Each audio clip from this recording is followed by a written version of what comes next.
अध्याय 21। तीन भाइयों की कहानी। हैरी ने रॉन और हर्माइनी की तरफ देखा। हैरी की तरह वे दोनों भी ज़ेनोफिलियस की बात का मतलब नहीं समझ पाए थे। मौत के तोहफे? सही कहा, ज़ेनोफिलियस ने कहा। तुमने उनके बारे में नहीं सुना? इससे मुझे कोई हैरानी नहीं हुई। बहुत कम जादूगर इसमें यकीन करते हैं। तुमने अपने भाई की शादी में उस बददिमाग युवक को देखा था?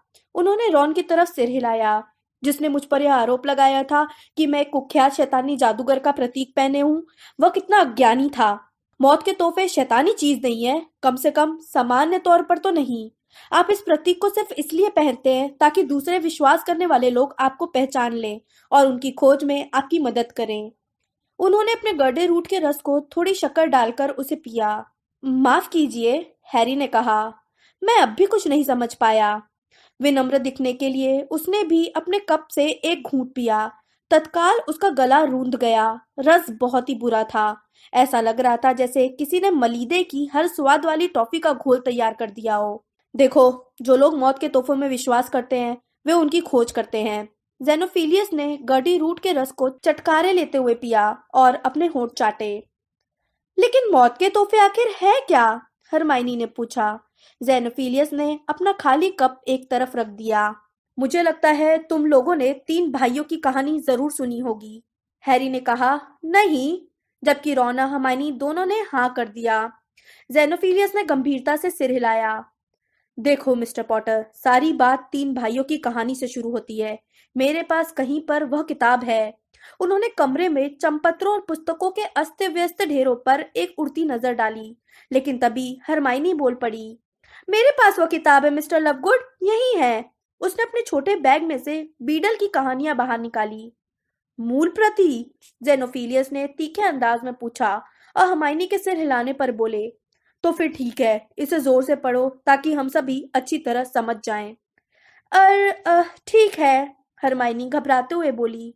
उसने पुस्तक खोली। हैरी ने देखा, पन्ने के सबसे ऊपर वही प्रतीक बना था जिसका मतलब वे जानना चाहते थे। हल्के से खंखाने के बाद हरमाइनी पढ़ने लगी।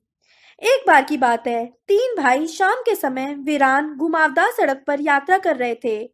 हमारी मम्मी ने तो हमें बताया था आधी रात को, रॉन ने कहा, जिसने सुनते समय अपने सिर के पीछे हाथ रख लिए थे। हरमाइनी उसकी तरफ चिढ़कर देखने लगी। माफ करना, मुझे लगा था आधी रात होती तो ज्यादा डर लगता, रॉन बोला। हाँ, क्योंकि हमारी जिंदगी में तो डर की बहुत कमी है, हैरी यह कहने से खुद को रोक नहीं पाया। जेनोफिलियस उनकी तरफ ज्यादा ध्यान नहीं दे रहे थे, बल्कि खिड़की के बाहर के आसमान को ताक रहे थे। आगे पढ़ो हरमाइनी। तीनों भाई एक नदी के किनारे पर पहुंचे। नदी इतनी गहरी थी कि वे इसे चलकर पार नहीं कर सकते थे और तैरकर पार करना भी बहुत ही खतरनाक था। बहरहाल ये तीनों भाई जादू में माहिर थे। उन्होंने अपनी छड़ियां लहराकर खतरनाक दिख रही नदी पर पुल बना दिया। वे उस पर आधी दूरी पर ही पहुंचे थे कि एक नकाबपोश आकृति ने उनका रास्ता रोक लिया और मौत उनसे बातचीत करने लगी। क्या कहा? हैरी बीच में बोला। मौत उनसे बातचीत करने लगी? यह कहानी है हैरी। माफ करना, आगे पढ़ो। और मौत उनसे बातचीत करने लगी। वह नाराज थी कि उसके तीन नए शिकार उसके चंगुल से बच कर जा रहे हैं, क्योंकि आमतौर पर यात्री उस नदी को पार करते समय डूब जाते थे। लेकिन मौत बड़ी चालाक थी। उसने तीनों भाइयों की जादुई निपुणता पर उन्हें बधाई दी। वह बोली कि चूंकि उन्होंने अपनी चतुराई से उसे हरा दिया है, इसलिए वह उन्हें एक एक पुरस्कार देना चाहती है। सबसे बड़ा भाई लड़ाकू प्रवृत्ति का था। उसने मौत से दुनिया की सबसे ताकतवर छड़ी मांगी, ऐसी छड़ी जो इसके मालिक को द्वंद्व युद्ध में हमेशा जिताए, जो मौत को हराने वाले जादूगर के काबिल हो। यह सुनकर मौत नदी किनारे लगे एल्डर वृक्ष तक गई और उसने उसकी एक शाखा तोड़कर अजय छड़ी बनाई तथा सबसे बड़े भाई को दे दी। दूसरा भाई घमंडी था। उसने मौत को थोड़ा ज्यादा अपमानित करने का फैसला किया। उसने कहा कि उसे मुर्दा लोगों को इस दुनिया में वापस बुलाने की शक्ति चाहिए। मौत ने नदी के किनारे से एक पत्थर उठाकर दूसरे भाई को दे दिया और कहा, इस पत्थर में मरे हुए लोगों को वापस बुलाने की शक्ति है। इसके बाद मौत ने तीसरे और सबसे छोटे भाई से पूछा कि उसे क्या चाहिए। यह भाई तीनों में सबसे विनम्र और समझदार था। उसे मौत पर जरा भी भरोसा नहीं था। उसने कहा कि उसे ऐसी चीज चाहिए जिसकी बदौलत वो वहां से इस तरह जा सके ताकि मौत उसका पीछा न कर पाए। बड़ी अनिच्छा से मौत ने उसे अपना अदृश्य चोगा दे दिया। मौत के पास अदृश्य चोगा है? हैरी एक बार फिर बीच में बोल पड़ा, ताकि वो चुपके से लोगों के पास आ सके। रॉन ने कहा, कई बार वो उनकी तरफ दौड़ने, बाहें फैलाने और चीखने से बोर हो जाती होगी। माफ करना हरमाइनी। और फिर मौत एक तरफ हट गई और तीनों भाइयों को अपने रास्ते आगे जाने दिया। चलते चलते वे तीनों भाई इस रोमांचक अद्भुत घटना के बारे में बातें करते जा रहे थे और मौत के तोहफों का गुणगान कर रहे थे। समय के साथ तीनों भाई अलग हो गए और अपनी अपनी दिशा में चले गए। सबसे बड़ा भाई हफ्ते भर की यात्रा के बाद एक गांव में पहुंचा। वहां उसने उस जादूगर को ढूंढा जिससे उसकी पुरानी दुश्मनी थी। जाहिर है, जब हथियार के रूप में अजय छड़ी उसके पास थी, तो दुश्मन जादूगर से हुए द्वंद्व युद्ध में वो कैसे नहीं जीतता। अपने दुश्मन को जमीन पर मरा हुआ छोड़कर सबसे बड़ा भाई एक शराब खाने में जाकर शराब पीने लगा, जहां उसने चिल्ला चिल्लाकर अपनी शक्तिशाली छड़ी की डींग हाकी। वह जोर जोर से सबको बता रहा था कि यह छड़ी मौत का दिया तोहफा है और इससे वह अजय बन गया है। उसी रात को सबसे बड़े भाई के कमरे में एक जादूगर चुपके से घुस आया। बड़ा भाई शराब के नशे में धुत होकर बिस्तर पर सोया था। चोर ने उसकी छड़ी चुरा ली और एहतियात के तौर पर उसका गला भी काट दिया। इस तरह मौत ने पहले भाई को हरा दिया। इसी दौरान दूसरा भाई यात्रा करके अपने घर पहुंचा। वहां वह अकेला रहता था। यहाँ उसने उस पत्थर को बाहर निकाला जिसमें मरे हुए लोगों को वापस बुलाने की शक्ति थी। उसने उस पत्थर को 3 बार अपने हाथ में घुमाया। उसे हैरानी और खुशी हुई कि उसकी मरी हुई प्रेमिका, जिससे वो शादी करना चाहता था, तत्काल उसके सामने प्रकट हो गई। बहरहाल प्रेमिका दुखी और भावहीन थी।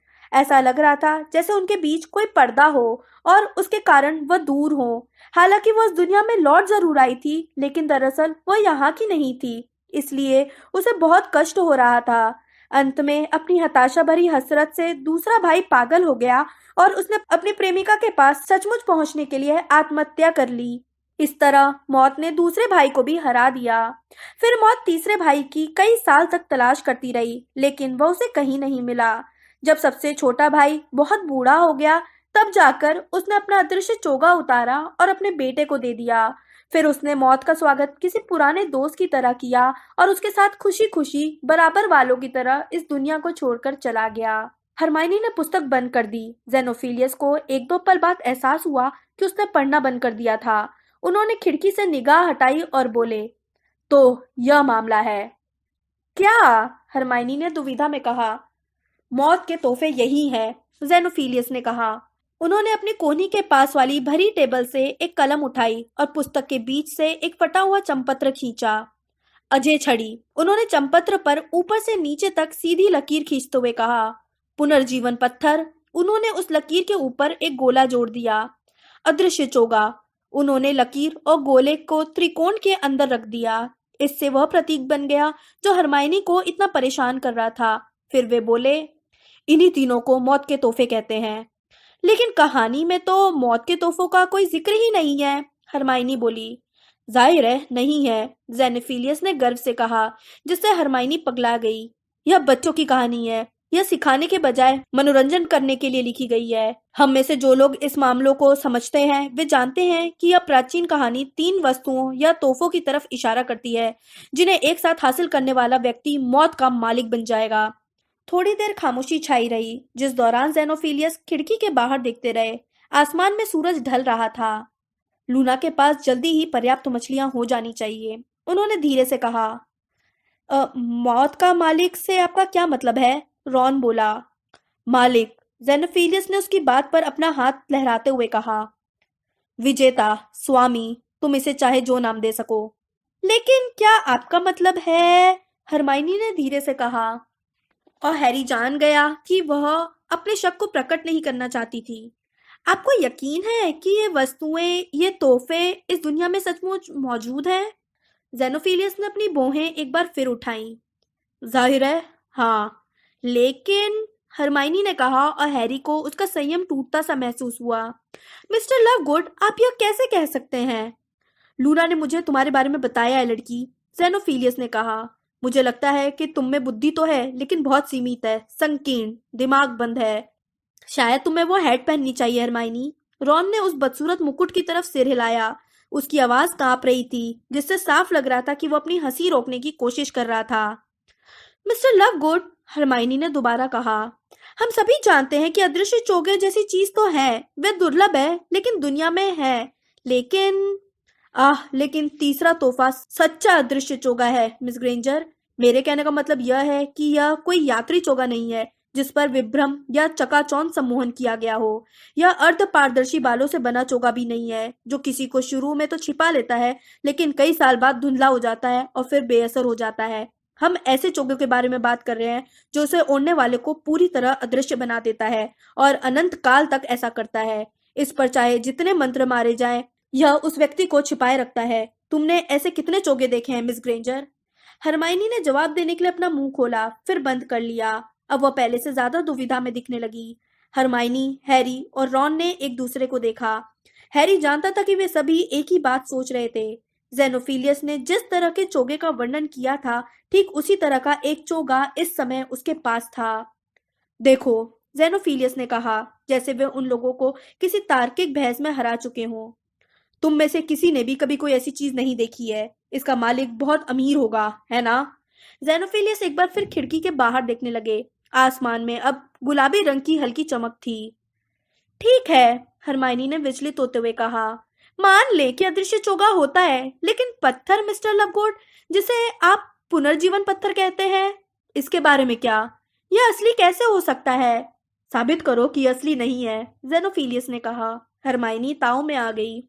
लेकिन मुझे अफसोस है, लेकिन ये बात तो बिल्कुल मूर्खतापूर्ण है। मैं यह कैसे साबित कर सकती हूँ कि इसका अस्तित्व नहीं है? क्या आप ये उम्मीद करते कि मैं दुनिया के सारे पत्थरों की जांच करूंगी? मेरा मतलब है, इस तरह तो आप किसी भी बात को सच मान सकते हैं। अगर किसी चीज के असली होने का आधार सिर्फ इतना ही हो कि इसे झूठ साबित नहीं किया जा सकता है, तब तो फिर कोई भी कैसा भी दावा कर सकता है।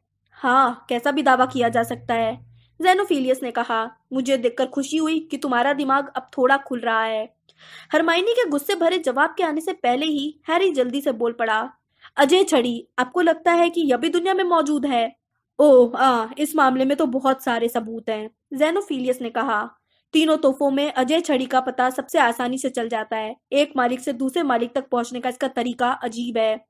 यानी यानी अगर कोई इस छड़ी का सच्चा मालिक बनना चाहता है तो उसे पुराने मालिक से छड़ी शक्ति से छीननी पड़ती है, जेनोफिलियस ने कहा। निश्चित रूप से तुमने सुना होगा कि दुष्ट एमरिक को मारने के बाद यह छड़ी बड़बोले एबगर्ड के पास कैसे पहुंची। जिस तरह गोडलॉट अपनी कोठरी में मरा जब उसके बेटे हेरवर्ड ने छड़ी उससे ले ली। भयंकर लोक्सियस के बारे में, जिसने बारनाबस डेवरिल को मारने के बाद उससे छड़ी छीन ली। अजय छड़ी का खून भरा सफर जादूगरों के इतिहास के पन्नों में बिखरा हुआ है। हैरी ने हरमाइनी पर निगाह डाली। वो जेनोफिलियस को त्योरियां चढ़ाकर देख रही थी, लेकिन उसने उनकी बात का विरोध नहीं किया।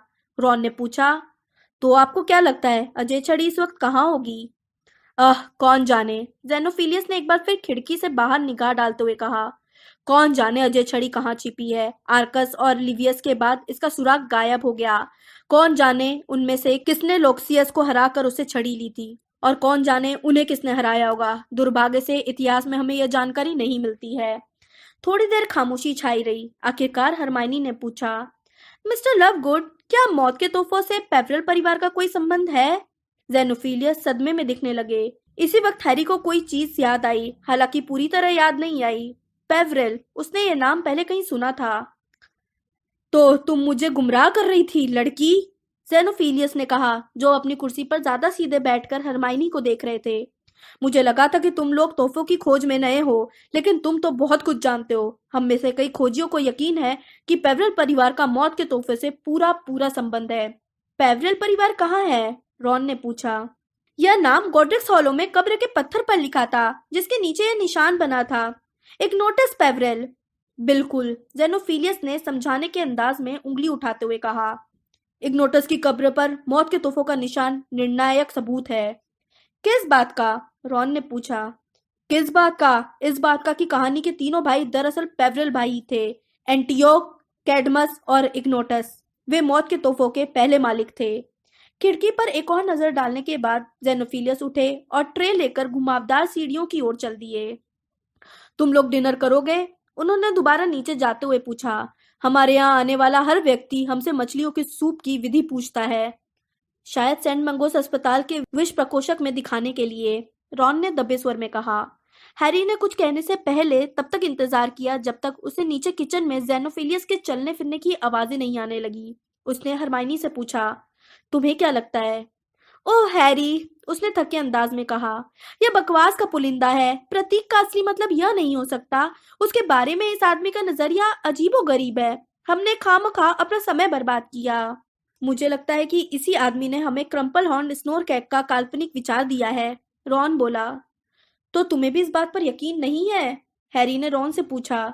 रॉन बोला, नहीं है, यह कहानी तो बच्चों को नैतिक शिक्षा देने के लिए है ना। मुश्किल की तलाश में मत जाओ, लड़ाई झगड़े मत करो, फटे में टांग मत अड़ाओ, विनम्र रहो, अपने काम से काम रखो। अगर ऐसा करोगे तो तुम्हारी जिंदगी अच्छे से गुजर जाएगी। जरा सोचो, रॉन ने आगे कहा। शायद इसी वजह से एल्डर वृक्ष की छड़ियों को बदकिस्मत माना जाता है। तुम ये क्या बोल रहे हो? एक अंधविश्वास है ना? मई में पैदा जादूगरनियों की शादी मगलुओं से होगी। शाम के धुंधलके में किया जादू आधी रात तक खत्म हो जाएगा। एल्डर वृक्ष की छड़ी होगी तो कभी सफलता नहीं मिलेगी। तुमने इन बातों को सुना होगा। मेरी मम्मी को ऐसी बहुत सी कहावतें आती हैं।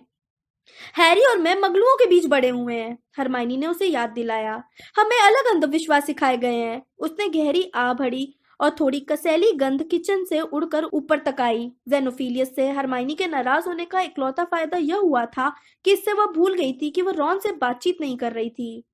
मुझे लगता है कि तुम सही कह रहे हो, उसने रॉन से कहा। यह सिर्फ नैतिक शिक्षा देने वाली कहानी है। वैसे यह स्पष्ट है कि सबसे अच्छा तोहफा कौन सा है। तुम कौन सा चुनोगे? तीनों एक साथ बोल पड़े। हरमाइनी ने कहा चोगा, रॉन बोला छड़ी और हैरी ने कहा पत्थर। तीनों ने थोड़ी हैरानी और थोड़ी दिलचस्पी के साथ एक दूसरे को देखा। रॉन ने हरमाइनी से कहा, चोगा वैसे तो सबसे अच्छा है, लेकिन अगर आपके पास छड़ी होगी तो आपको अदृश्य होने की जरूरत नहीं पड़ेगी। अजय छड़ी हरमाइनी। हमारे पास अदृश्य चोगा पहले से ही है, हैरी ने कहा, और अगर तुमने ध्यान दिया हो तो इसने हमारी बहुत मदद की है, हरमाइनी बोली। जबकि यह तय है कि छड़ी अपने साथ बहुत सी परेशानियां भी लाएगी। वह तो सिर्फ तभी होगा जब आप इसके बारे में डींगे ना हाके, रॉन ने तर्क दिया। जब आप इसे बचकाने ढंग से अपने सिर के ऊपर घुमाकर नाचेंगे गाएंगे। मेरे पास छड़ी है, अगर दम है तो मुझसे लड़कर दिखाओ। अगर कोई व्यक्ति अपना मुंह बंद रखे। हाँ, लेकिन क्या कोई अपना मुंह बंद रख सकता है? हरमाइनी ने संदेह से कहा।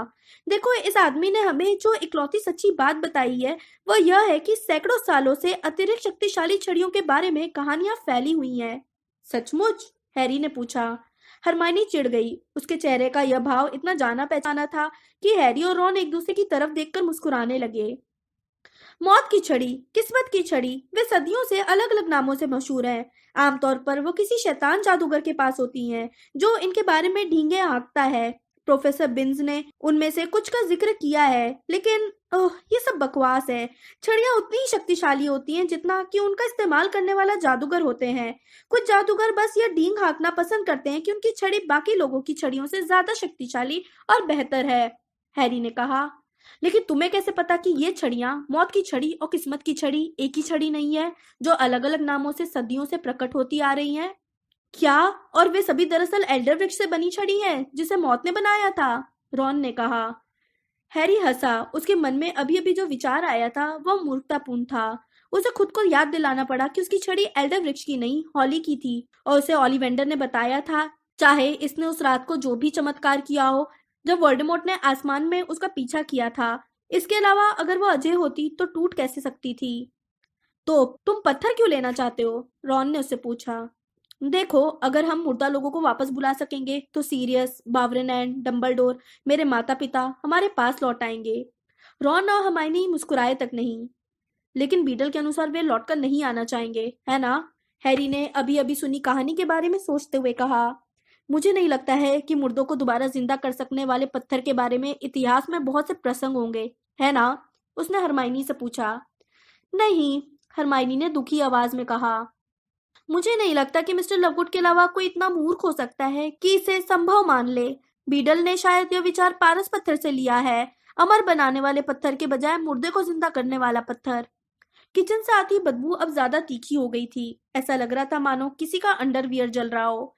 हैरी ने सोचा कि जेनोफिलियस जो भी पका रहे थे, क्या उसका मन रखने के लिए उसे थोड़ा बहुत खाया जा सकता है? और चोगी के बारे में? रॉन ने धीरे से कहा। क्या तुम्हें एहसास नहीं है? उन्होंने सही कहा है। मैं हैरी के चोगे का आदी हो चुका हूँ और मैंने इसके बारे में कभी ठीक से नहीं सोचा, लेकिन यह कमाल का है। मैंने कभी हैरी के चोगे जैसे दूसरे चोगे के बारे में नहीं सुना। इसमें कोई कमी या दोष नहीं है, हम इसके नीचे कभी पकड़े नहीं गए। जाहिर है रॉन, जब हम इसके नीचे होते हैं तो अदृश्य होते हैं, लेकिन उन्होंने बाकी चोगों के बारे में बिल्कुल सच कहा है, और वे भी कोई बहुत सस्ते नहीं मिलते हैं। मुझे यह पहले कभी लगा ही नहीं था, लेकिन मैंने सुना है कि पुराने होने पर ऐसे चोगों का सम्मोहन खत्म हो जाता है और मंत्रों के कारण उनमें छेद हो जाते हैं। हैरी का चोगा पहले इसके डैडी के पास था। यह बहुत पुराना है, लेकिन आदर्श है। हाँ ठीक है, लेकिन रॉन, पत्थर। जब वे फुसफुसाकर बहस कर रहे थे तो हैरी कमरे में घूमने लगा। उनकी बातों पर वह आधा अधूरा ध्यान दे रहा था। घुमावदार सीढ़ियों पर पहुंचकर उसने यूं ही ऊपर वाली मंजिल की तरफ देखा। उसका ध्यान एकाएक भटक गया। ऊपर वाले कमरे की छत पर उसे अपना चेहरा नजर आया। एक पल चकराने के बाद उसे एहसास हुआ कि वहां आईना नहीं बल्कि तस्वीर लगी थी। उत्सुकतावश वह सीढ़ियां चढ़ने लगा। हैरी, तुम क्या कर रहे हो? मुझे नहीं लगता कि उनके न रहने पर तुम्हें इस तरह इधर उधर तामझाम करनी चाहिए। लेकिन तब तक हैरी अगली मंजिल पर पहुंच चुका था। लूना ने अपने बेडरूम की छत को 5 चेहरों की सुंदर तस्वीर में सजाया था। हैरी, रॉन, हर्माइनी, जिनी और नेविल। वे लोग हॉगवर्ट्स की तस्वीरों की तरह हिल नहीं रहे थे, लेकिन इसके बावजूद जादुई से लग रहे थे। हैरी को लगा जैसे वे सांस ले सकते हों।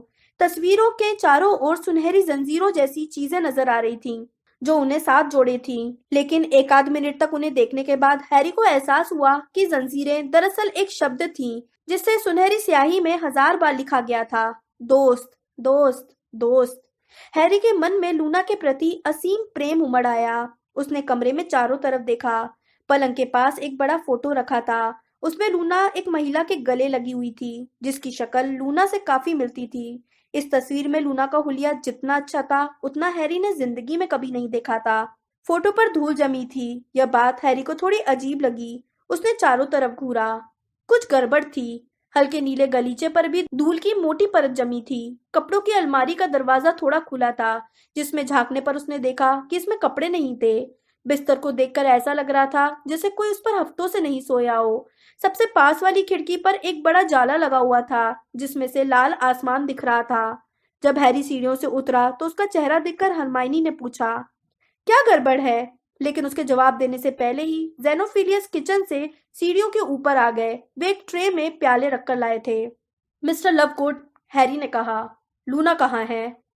क्या? लूना कहाँ है?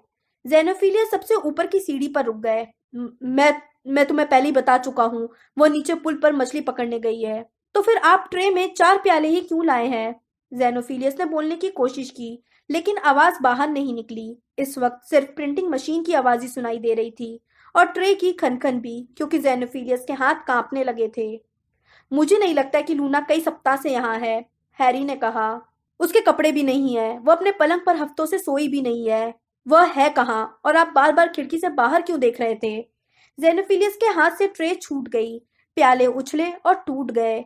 हैरी, रॉन और हर्माइनी ने अपनी छड़ियां निकाल ली। जेनोफिलियस मूर्ति की तरह स्थिर खड़े रहे, हालांकि उनका हाथ अपनी जेब में जाने ही वाला था। उसी पल प्रिंटिंग मशीन ने जोरदार आवाज की और क्विबलर पत्रिका के बहुत से अंक टेबल क्लॉथ के नीचे से फर्श पर बिखर गए। प्रिंटिंग मशीन आखिरकार खामोश हो गई। हरमाइनी ने नीचे झुककर एक पत्रिका उठाई, हालांकि वह अब भी अपनी छड़ी मिस्टर लववुड की तरफ ताने थी। देखो, इसकी तरफ देखो। अटाले के बीच से हैरी उसके पास जितनी जल्दी पहुंच सकता था, पहुंच गया। क्विबलर के कवर पर हैरी की तस्वीर छपी थी। तस्वीर पर अवांछित क्रमांक 1 लिखा था और उसके नीचे घोषित पुरस्कार राशि भी लिखी थी। तो क्विबलर बदल गया है? हैरी ने ठंडेपन से पूछा, और उसका दिमाग बहुत तेजी से काम कर रहा था। तो आप बगीचे में यही करने गए थे मिस्टर लववुड? उल्लू भेजकर मंत्रालय को खबर भेज रहे थे? जेनोफिलियस ने अपने होठों पर जीभ फेरी। वे मेरी लूना को पकड़ कर ले गए, उसने फुसफुसा कर कहा, क्योंकि मैं उनके खिलाफ लिख रहा था। वे मेरी लूना को पकड़ कर ले गए और मैं नहीं जानता कि वह कहाँ है या उन्होंने उसके साथ कैसा सलूक किया है, लेकिन वो उसे लौटा देंगे अगर मैं हैरी को पकड़वा दूं? हरमाइनी ने उसकी बात पूरी की। बिल्कुल नहीं, रॉन ने सपाट अंदाज में कहा। रास्ते से हट जाओ, हम जा रहे हैं। जेनोफिलियस को काटो तो खून नहीं था। वह 100 साल बूढ़ा दिख रहा था और उसके होंठ भयंकर मुस्कान में फैल गए। वे लोग किसी भी पल यहाँ आ सकते हैं। मुझे लूना को बचाना है। मैं उसे खो नहीं सकता। मैं तुम्हें यहाँ से नहीं जाने दूंगा। वो सीढ़ियों के सामने हाथ फैलाकर खड़ा हो गया। हैरी को अचानक याद आ गया कि उसकी माँ ने भी उसके पालने के सामने यही किया था। ऐसा कुछ न करे जिससे हमें आपको चोट पहुंचाना पड़े, हैरी ने कहा। रास्ते से हट जाए मिस्टर लवगुड। हैरी! हरमाइनी चिल्लाई।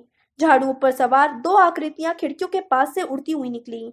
उन तीनों का ध्यान हटते ही जेनोफिलियस ने अपनी छड़ी निकाल ली। हैरी को समय रहते अपनी गलती का एहसास हो गया। वो एक तरफ हो गया और उसने रॉन तथा हरमाइनी को भी दूर कर दिया। जब जेनोफिलियस का स्तब्धीकरण मंत्र कमरे में उड़ा और महाविस्फोटक सिंह से टकराया, जोरदार विस्फोट हुआ। कमरा जैसे ढह सा गया। लकड़ी, कागज और मलबा हर दिशा में उड़ने लगे। हर तरफ सफेद धूल के मोटे मोटे बादल तैर रहे थे। हैरी हवा में उड़कर फर्श पर गिर गया। गिरे हुए मलबे के कारण वो कुछ देख नहीं सकता था। उसने अपने सिर पर हाथ रख लिए। तभी उसने हरमाइनी की चीख और रॉन के चिल्लाने की आवाज सुनी। फिर उसे एक के बाद एक धातु के धमाकों की आवाज आई, जिससे उसे पता चल गया कि जेनोफिलियस भी घुमावदार सीढ़ियों पर नीचे की तरफ गिर गया था। मलबे में आधे दफन हैरी ने उठने की कोशिश की। धूल के कारण वह मुश्किल सांस ले पा रहा था और देख पा रहा था। आधी छत गिर गई थी और छेद में से लूना के पलंग का सिरा नजर आ रहा था। चंद्रिका चीलघात की अर्ध प्रतिमा उसके करीब पड़ी थी और अब उसका आधा चेहरा गायब था।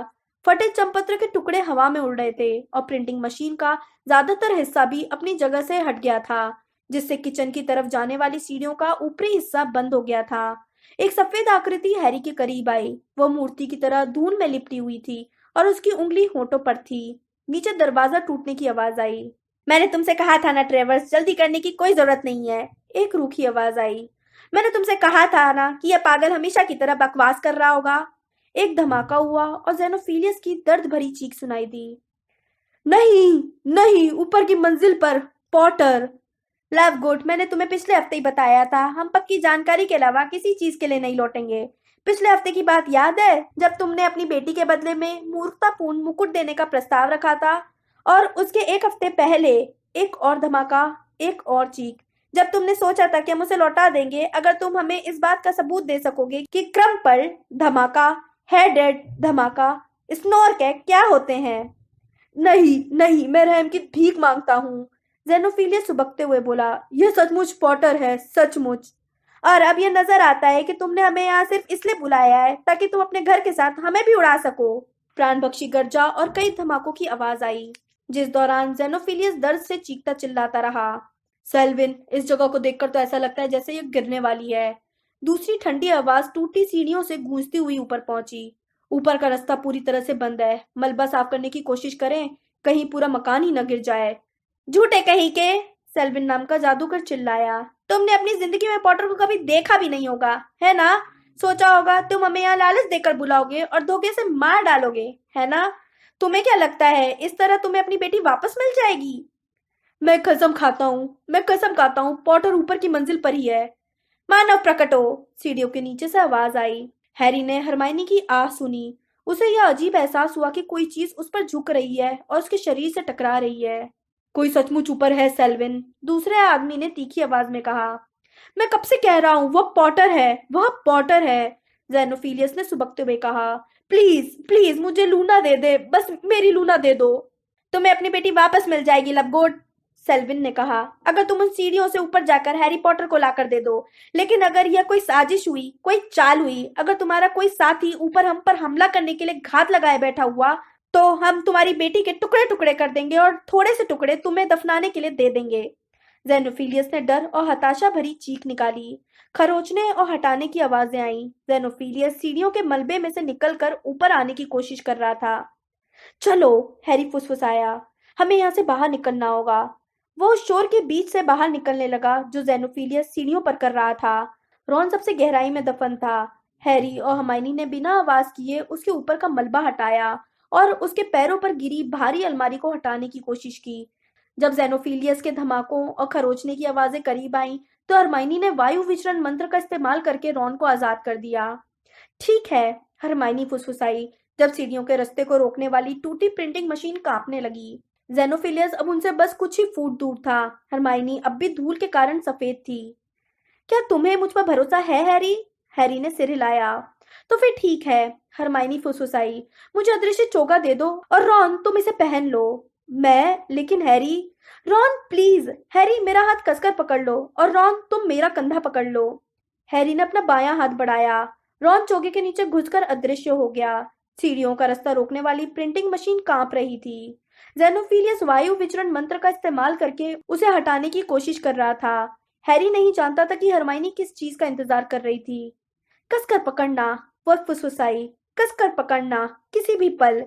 जेनोफिलियस का कागज जैसा सफेद चेहरा साइन बोर्ड के ऊपर नजर आया। विस्मृतो। हरमाइनी उसके चेहरे की तरफ अपनी छड़ी करके चिल्लाई। फिर अपने नीचे के फर्श पर छड़ी तान कर बोली, भूतल प्रहारम। उसने सीटिंग रूम की छत में छेद कर दिया। वे चट्टानों की तरह गिरे। अपनी जान बचाने की खातिर हैरी अब भी हरमाइनी का हाथ थामे हुए था। नीचे से एक चीख सुनाई दी और उसने दो लोगों को रास्ते से हटते देखा। जब टूटी छत से उन पर ढेर सारे मलबे और टूटे फर्नीचर की बारिश होने लगी। तभी हरमाइनी अंतर्ध्यान होने के लिए हवा में ही घूम गई और अंधेरे में खोते समय हैरी के कानों में ढहते मकान की आवाज गूंजने लगी।